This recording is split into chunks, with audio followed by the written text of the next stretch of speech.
నమస్తే. ఈ సంవత్సరం కృష్ణ జన్మాష్టమికి ఒక ప్రత్యేకత ఉంది.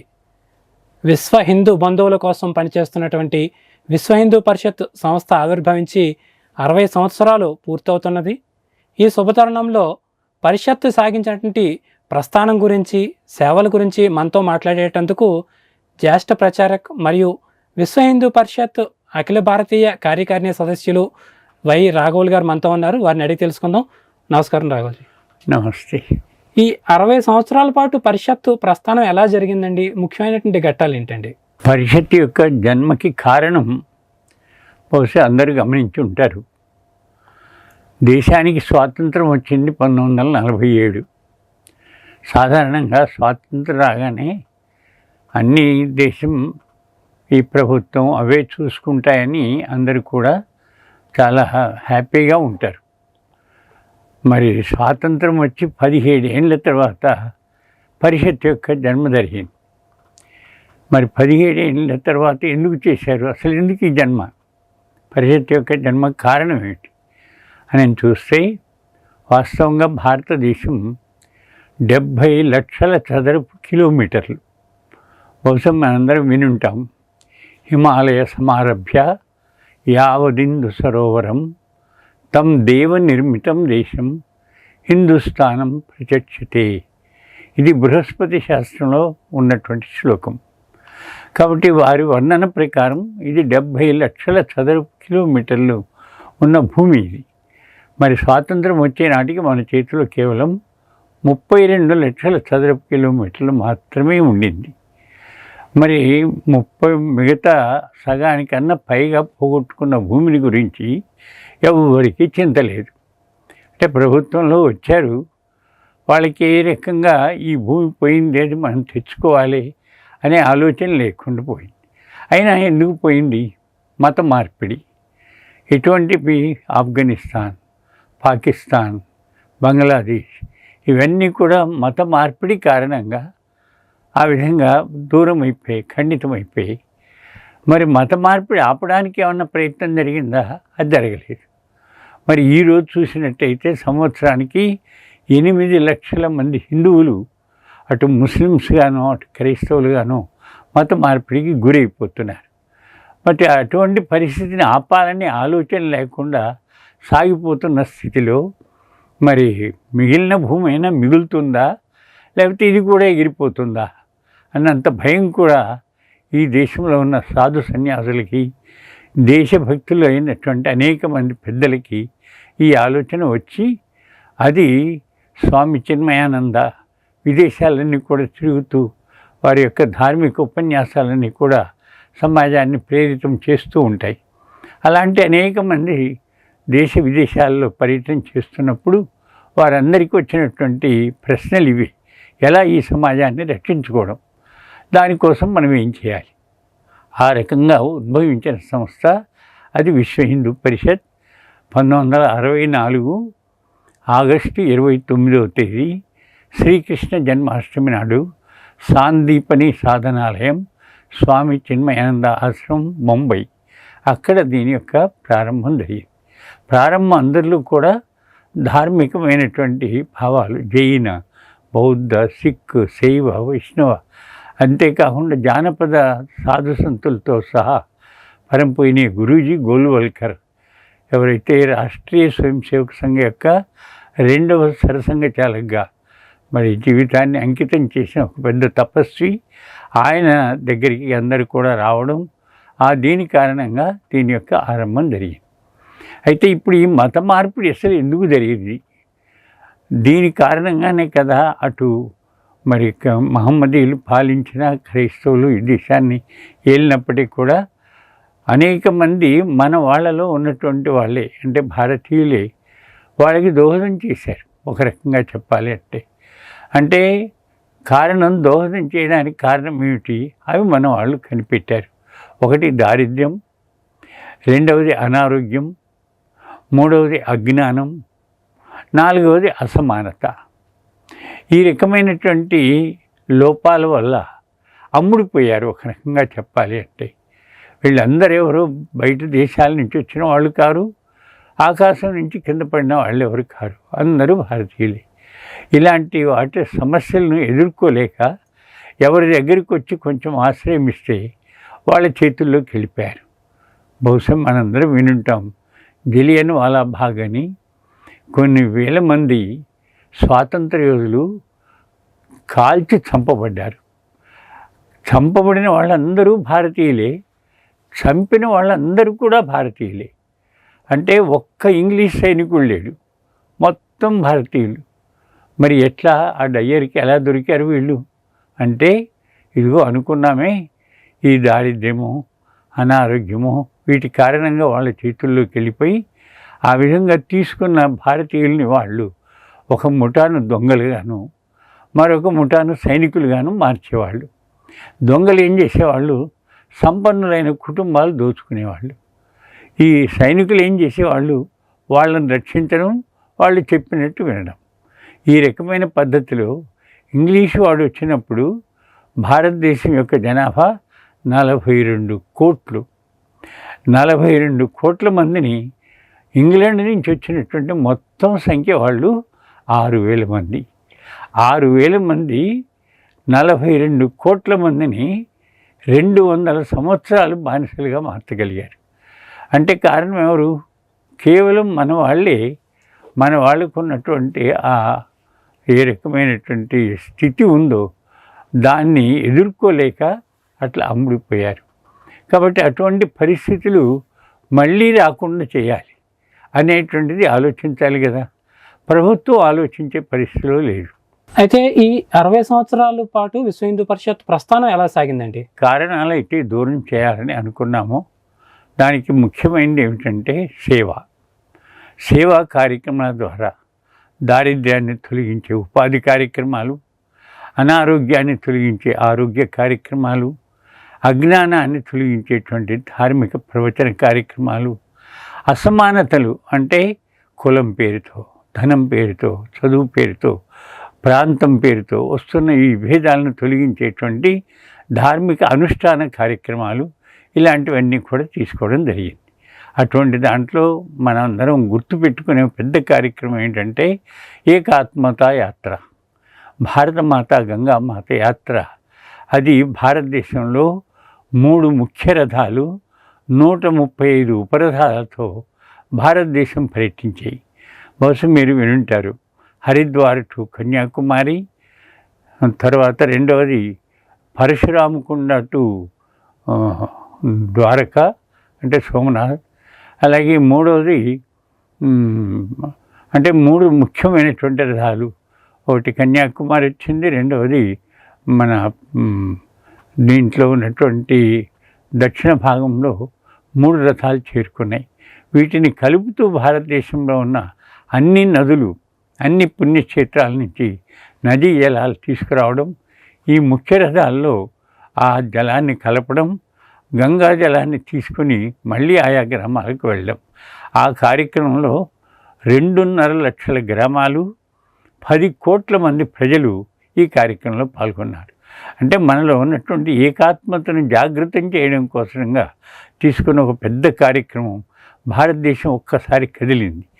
అది ఒక ముఖ్యమైన కార్యక్రమం. అంటే మనమంతా ఒక్కటే, భారతమాత సంతానం, గంగామాత యొక్క మన యొక్క శ్రద్ధ కలిగిన మనం అందరం కూడా భక్తులం. అటువంటి ఒక భావన, దాంతోపాటుగా అందరూ కూడా అంటే జైన, బౌద్ధ, సిక్కు, శైవ, వైష్ణవ అన్ని రకాల సాధు సంతులు కూడా ఈ కార్యక్రమాల్లో పాల్గొనడం, ఇది చాలా పెద్ద పరిణామం తీసుకొచ్చిన ముఖ్యమైన కార్యక్రమం. దానికన్నా ముందు జరిగింది ఏమిటంటే కుంభమేళా. 1966లోనే, అంటే 64లో పరిషత్ జన్మించింది, కానీ 66లో ప్రథమ కుంభమేళా జరిగింది. అంటే కుంభమేళా అంటే బహుశా మీరు వినుంటారు, 7వ శతాబ్ది వరకు, అంటే హర్షవర్ధనుడు రాజ్యం వెళ్తున్నంత వరకు ఈ కుంభమేళా చాలా విజయవంతంగా సాగింది. అంటే ఏమిటి, ప్రయాగలో 4 ఆమ్నాయ పీఠాలు, అంటే ఉత్తర ఆమ్నాయం బదరి, దక్షిణం శృంగేరి, తూర్పున పూరి, పశ్చిమాన ద్వారక. ఈ 4 ఆమ్నాయ పీఠాలు, అంటే ఆమ్నాయం అంటే ఆ దక్షిణానికి సంబంధించిన ఏ విషయమైనా వస్తే ఆ పీఠాధిపతి జవాబిస్తారు. అటువంటి శక్తి కలిగిన పీఠాలు శంకరాచార్యులు సృష్టించి వెళ్ళారు. ఈ నలుగురు కూడా ప్రతి 12 ఏళ్ళకి ఒకసారి ప్రయాగలో కలుస్తారు. కలిసి గత 12 ఏళ్ల సమీక్ష, రాబోయే 12 ఏళ్లకు మార్గదర్శనం చేస్తుండేవారు. ఇది 7వ శతాబ్దం వరకు చక్కగా జరిగింది. అప్పుడు జరిగింది ఏమిటంటే, ఈ మహమ్మద్ బిన్ ఖాసిం అనేవాడు దేశం మీద దండయాత్ర చేసిన తర్వాత ఈ వ్యవస్థ దరిదాపు ఆగిపోయింది. అంటే స్నానాలు జరిగి ఉండొచ్చు, నలుగురు పీఠాధిపతులు కలవడం కానీ ఆలోచించడం కానీ ఇవన్నీ కూడా అయిపోయాయి. ఇవి ముందు ఉద్ధరించాలి అని 1966లో ప్రథమ కుంభమేళ ప్రయాగలో మళ్ళీ సాగింది. అప్పుడు నలుగురు పీఠాధిపతులు రావడం చక్కగా అంతకుముందు ఎంత వ్యవస్థీకృతంగా జరిగిందో అదే పద్ధతిలో మొట్టమొదటి కుంభమేళాలోనే 25 దేశాల నుంచి వచ్చారు. 40,000 మంది ఆ కార్యక్రమంలో పాల్గొన్నారు. ఆ తర్వాత రెండవది, మూడవది ఇంకా సాగుతూ వచ్చింది. గత అర్ధ కుంభమేళ మీరు గమనించుంటారు. 25 కోట్ల మంది 40 రోజులు ఆ కుంభమేళాలో కలిసి పాల్గొన్నారు. ఈసారి పూర్ణ కుంభమేళ రాబోతోంది. రేపు రాబోయేటువంటి 2025 జనవరి 14 నుంచి సుమారు 40 కోట్ల మంది పైగా ఈసారి ఆ కార్యక్రమంలో పాల్గొనాలి అని ఇప్పటి నుంచే వ్యవస్థ అంతా కూడా జరుగుతుంది. ఇప్పుడైతే మనం చూసుకున్నట్లయితే ఈ ఆధునిక కాలంలో, ఆధునిక సమాజంలో చూసుకున్నట్లయితే అంతా కెరీర్ అని, లేదా పరిశ్రమలని, కంప్యూటర్లని, మొబైల్స్ అని వేగంగా పరిగెడుతున్నటువంటి యూత్ ఉన్నటువంటి కాలంలో మరి విశ్వ హిందూ పరిషత్ కానీ ఇలాంటి ధార్మిక సంస్థలు కానీ వీటిలో అవసరం ఉందంటారా? వీటిలో యువత యొక్క ప్రాధాన్యత ఉందంటారా? ఏమంటారండి? వాస్తవంగా యువత కూడా తెలుసుకోవాల్సిన అనేక విషయాలు ఉన్నాయి. ఎందుకంటే ఇవాళ మన ఎడ్యుకేషన్ ఏ దేశానికైనా ఆధారం విద్యా విధానం. దురదృష్టవశాత్తు ఈ మెకాలే ఎడ్యుకేషన్ వచ్చి చివరికి ఎంతవరకు పోయిందంటే eat, drink and be merry, తిని తాగి అనుభవించి చచ్చిపో, ఇలాంటి విద్య తప్ప మూల్యాలు అంటే జీవన మూల్యాలతో ఉన్నటువంటి విద్య మనం పొందలేకపోయాం. అంటే మూల్యాలు ఎక్కడున్నాయి? రామాయణం, మహాభారత, భాగవత, భగవద్గీత ఇలాంటి మూలమైన మన గ్రంథాల్లో మనిషి మానవుడు మాధవుడిగా మారడానికి కావలసిన సంస్కారయుతమైనటువంటి విద్య దాంట్లో ఉండింది. దురదృష్టం ఏంటంటే అవి చదవకూడదు అనేటువంటి ఒక నిర్ణయం తీసుకొని 28, 30 చట్టాలు ఈ దేశంలో ప్రారంభించబడి అసలు హిందుత్వం అనే ప్రచారం జరగకూడదు అని ఇవాళ మనం నేర్చుకున్నది ఏమిటంటే బాబరు, అక్బరు, హుమయూను, డల్హౌసీ ఇలాంటి వాళ్ళ పేర్లు, వాళ్ళ జీవిత గాథలు అలాంటివి చదివిన వాడికి ఈ దేశభక్తి ఎక్కడొస్తుంది? ఈ జీవన మూల్యాలు ఎక్కడొస్తాయి? 10 మందిని కలిసి జీవించాలని ఎక్కడ? మాతృదేవోభవ, పితృదేవోభవ, అతిథి దేవోభవ, ఆచార్య దేవోభవ అని అనుకుని ఆ విధంగా ఒకరికొకరు సమరసతో కలిసి జీవించాలి, ఒకే కుటుంబంగా జీవించాలి. అలాంటి భావాలు పోగొట్టుకొని వాళ్ళ ఎవరికి వాళ్ళు ఒంటరైపోయారు. మామూలుగా పల్లెటూళ్ళలో కూడా చేస్తే అబ్బా మీ అమ్మాయిని ఎవరు ఇచ్చారు అంటే నిజామాబాద్ ఇచ్చాం, లేకపోతే కరీంనగర్ ఇచ్చాం అంటే అర్థం ఏంటి? ఆ ఊరంతా కూడా కుటుంబం, ఆ కుటుంబానికి మా అమ్మాయిని ఇచ్చాం. అంత గొప్ప భావన, విశాల భావన ఉండేది. ఆ ఊరి వాళ్ళు కూడా మా ఊరి అల్లుడనో మా ఊరి అమ్మాయినో అంత చక్కగా ఆనందంగా జీవించిన సమాజం ఇది. ఇవాళ అవన్నీ పోగొట్టుకున్నాం. ఇవాళ అనాథ శరణాలయాలు లేచాయి, వృద్ధాశ్రమాలు లేచాయి, మనుషులు ఒంటరైపోయారు. ఒకనాడు అమ్మ నాకు కావాలి, అమ్మ నాకు కావాలనుకునే చిన్న పిల్లలు ఇవాళ అమ్మ నువ్వు తీసుకుపో, అమ్మ నువ్వు తీసుకుపో అనేటువంటి దుస్థితి ఇవాళ ఏర్పడింది. అంటే యూత్కి కావాల్సినటువంటి సద్గుణాలు ఎక్కడి నుంచి రావాలి? అందుకనే పరిషత్తు ఒక ఆదర్శ కుటుంబ వ్యవస్థ, దాన్ని పరివార ప్రబోధన్ అనేటువంటి ఒక భాగాన్ని తీసుకొని ఒక కుటుంబం ఎలా జీవించాలి. ఎందుకంటే మనిషి సంస్కారం పొందేది కుటుంబం ద్వారా పొందుతాడు. వాడికి మొట్టమొదటి మెట్టు అమ్మ ఒడి అంటారు, ఆ తర్వాత బడి అంటారు, ఆ తర్వాత గుడి అంటారు. ఇవి మనకున్నటువంటి క్రమం. కానీ వాళ్ళ అమ్మ ఒడి ఎక్కడైతే సంస్కారం అంటే దృశ్య సంస్కార్, శ్రవణ సంస్కారం అంటాం. మనిషి చెడిపోయినా బాగుపడినా కళ్ళతోటి చెవులతోటి. కాబట్టి దానికి కావాల్సిన మంచి విషయాలు సమీకరించి వాడిని మానవుడిని మాధవుడిగా మార్చాలి. అటువంటి కుటుంబ వ్యవస్థలో ఈ రోజున చాలా వికృతులు వచ్చాయి. వాటిని సరిచేయడం అత్యంత ఆవశ్యకం. అది మనం కోరుతున్నాం. అలా కోరుతున్న దాంట్లో పరిణామం చాలా విజయవంతంగా చూడగలుగుతున్నాం. ఇవాళ విశ్వ హిందూ పరిషత్ సుమారు 1,00,000 కేంద్రాలకు చేరింది భారతదేశంలో. కాబట్టి అన్ని చోట్ల కూడా సంస్కారాలకి, సంబంధించి బాలలకి బాల సంస్కారం అని, యువకులకు బజరంగదలని, యువతులకు దుర్గావాహిని అని, స్త్రీలకు మాతృమండలని, పెద్దలకు సత్సంగం అని, అలా వాళ్ళ వయసుకు తగ్గట్టుగా ఇలాంటి చక్కని విషయాలు అందించి మనం ముందరికి పోగలుగుతున్నాం. అందుకని నిన్న రామజన్మభూమి విషయంలో మీరు అనేక విషయాలు వినుంటారు. మరి కేవలం అక్షింతల పంపకానికి పోతే 65 కోట్ల మందికి మన వాళ్ళు అక్షింతలు అందించగలిగారు. అంటే ఈ వ్యవస్థ ఎక్కడి నుంచి వచ్చింది? ఇది కేవలం విశ్వ హిందూ పరిషత్ యొక్క పరిశ్రమ యొక్క పరిణామం మనం ఇలా చూడగలుగుతున్నాం. రెండో విషయం ఏంటంటే, ఈ మత మార్పిళ్ళు కనీసం ఒక 60 లక్షల మంది పైగా మతం మారకుండా వాళ్ళ హృదయంలో నేను హిందువుగానే జీవిస్తాను, హిందువుగానే మరణిస్తాను, నా భూమి ఇది, నా దేవీ దేవతలు వీళ్ళు, నా సంస్కృతి ఇది, నా పరంపర ఇది అనే భావాలను నింపడంలో మనం ఒక రకమైన విజయాన్ని సాధించాం.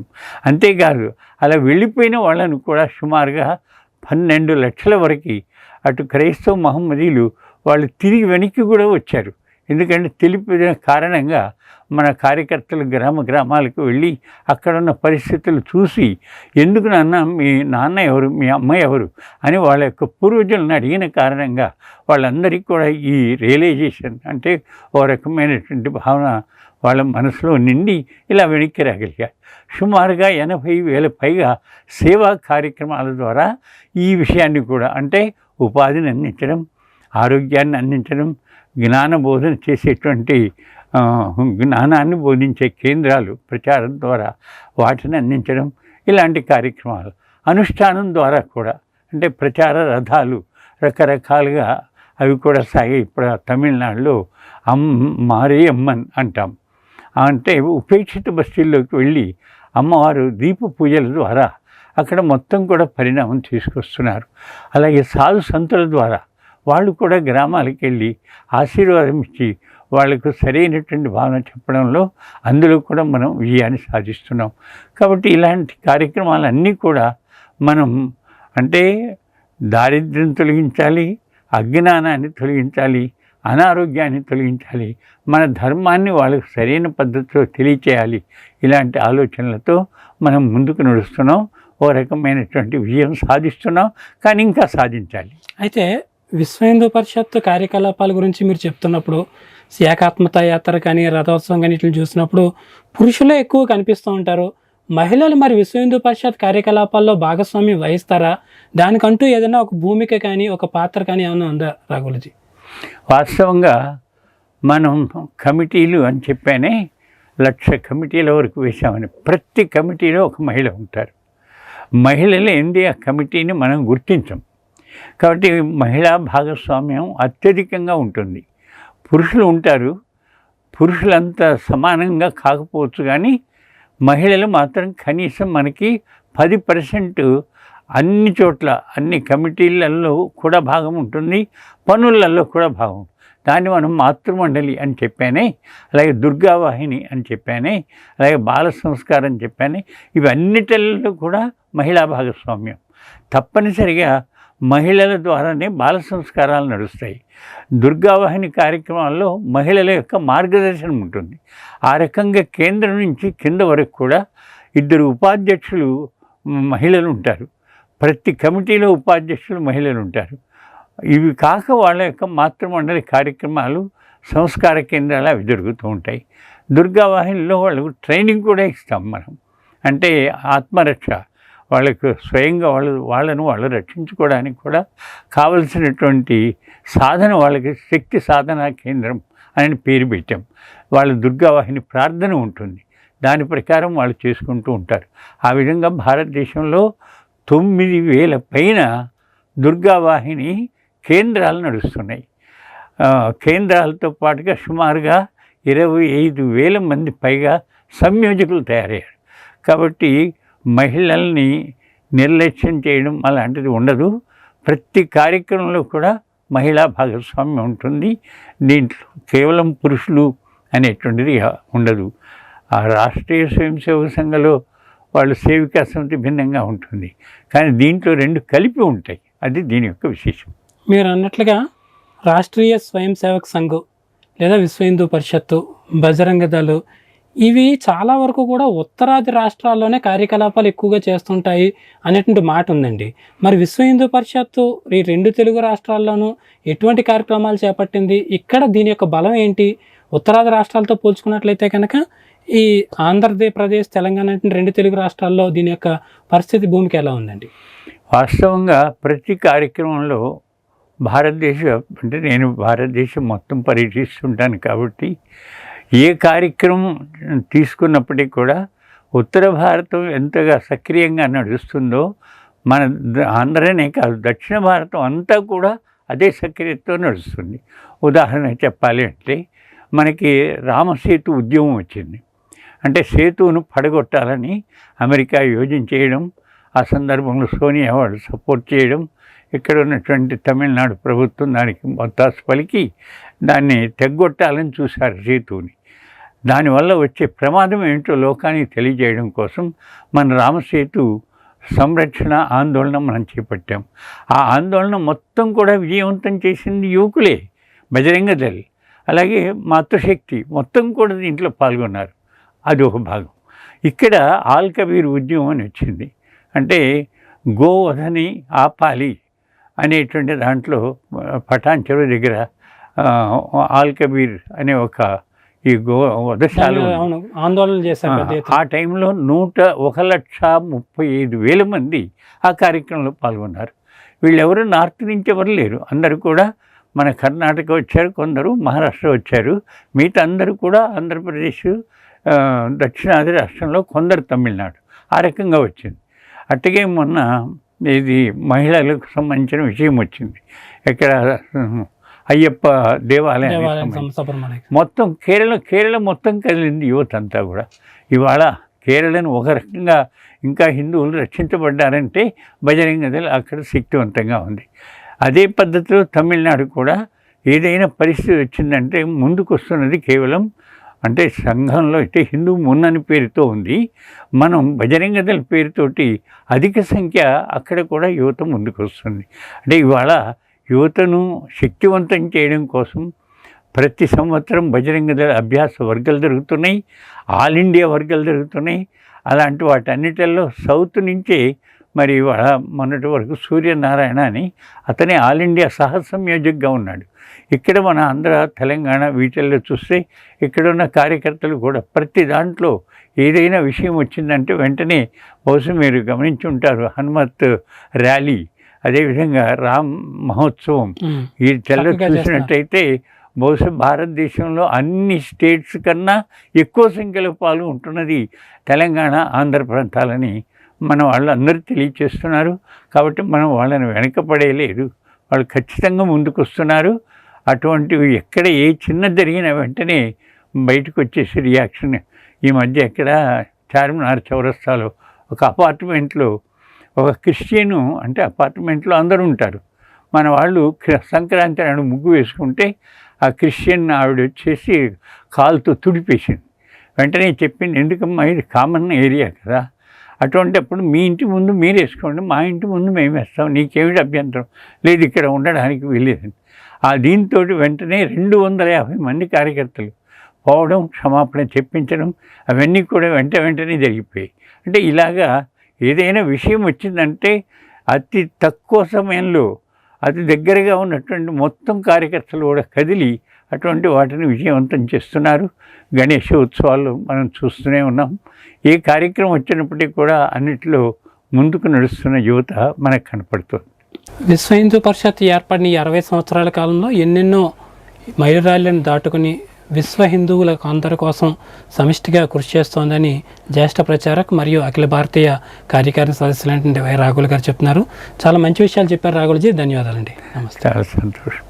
My Media, the voice of India.